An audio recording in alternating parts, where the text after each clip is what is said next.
Well, what's your problem, guys? Leave me alone. I don't want any trouble. Oh! God, leave me alone! What would you do in this situation? Best thing you can do is obviously not be in the situation in the first place. As soon as you see the attackers come in, escape as quickly as you can.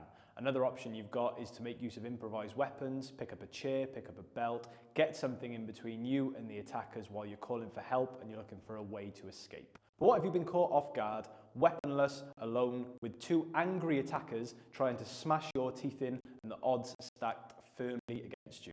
Well, in this video, we're going to show you how you can beat those odds. We're going to show you how you can deal with and escape from this situation in the fastest possible way. We're also going to show you that the way that we've been conditioned to punch and throw straight punches is completely wrong when it comes to multiple attacker situations. So we're going to show you a better style of punching that you can use that not only will allow you to maximize the amount of damage you cause to your attackers, but also minimize your own risk of harm in these situations. So we're going to break this down into 3 simple steps. Altogether should take no more than about 1 second with a little bit of practice, and we'll show you full speed at the end so you know that we're not lying and it's not just a clickbaity title. Step number 1 is I'm going to throw a big cross into this guy's face. Let's call him attacker number 1. So if I'm in a situation where I've got 2 attackers, I'm worried for my life, I'm about to get hurt, I need to strike. I need to strike first, I need to strike hard. I'm going to nail this guy right in the face with a big cross here. Problem.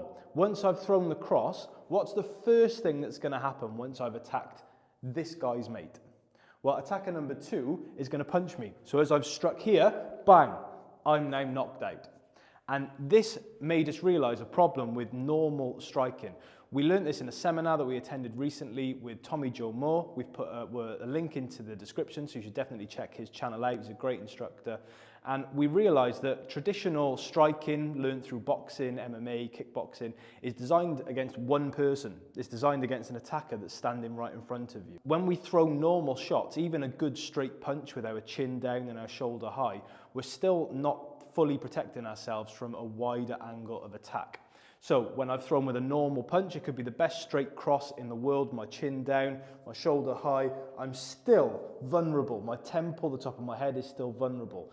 So what's the alternative? What can we do to defend against that? All we're going to do is, rather than throw a straight punch, we're going to angle our thumb down to the ground. The simple movement of angling our thumb down to the ground is going to give us a much better defensive barrier to defend against a shot. Notice just a quick alteration in where my thumb is facing gives me a much bigger barrier to protect my head and to protect my chin and my face. So this time, if attacker number 2 throws a shot, I'm covered, I'm safe. So step number 1, big cross into attacker number 1's face. I've probably taken a shot by now from attacker number 2. Step number 2 is I'm going to throw another cross straight into attacker number 2's face. Notice the position of my footwork. Notice how my footwork changes to give me the opportunity to switch to another cross. Without that footwork, I'm just throwing a jab. So I'm using my footwork, I've thrown the cross, I've stepped out to give me the opportunity to throw another power punch into attacker number 2. When we're striking, we're looking to knock the person out, but not everybody is capable of knocking someone out. If we can just stun them for a few seconds, that's enough. Stun for 2 seconds and we're gone. Every second that they're stunned is a second that they're not attacking us. So we're looking to knock them out if we can. If we can't, stun them. So step number 1, step number 2, step number 3, I'm going to grab hold of attacker number 2, pull him out of the way, and I'm gone. So notice with step number 3, I've not gone back to attacker number 1. I've not struck here, and then gone back to this guy. If I'm not strong enough to have knocked him out, by the time I've hit him, he's probably recovered from the punch that I've thrown. So if I go back this way, he's alive and well, and we're going to start scrapping again. So I'm going to throw here, I'm going to throw here, and then I'm going this way. Leave me alone, back away. Back away. If you don't feel comfortable relying on your punching power in a situation like this, that's no problem. We produced a video about how you can utilize improvised weapons and other dirty fighting tactics that are going to give you an advantage in a situation like this. So if you're interested, make sure you check that one out, guys. And for any self-defense content, please make sure you like and subscribe. Thanks, everyone.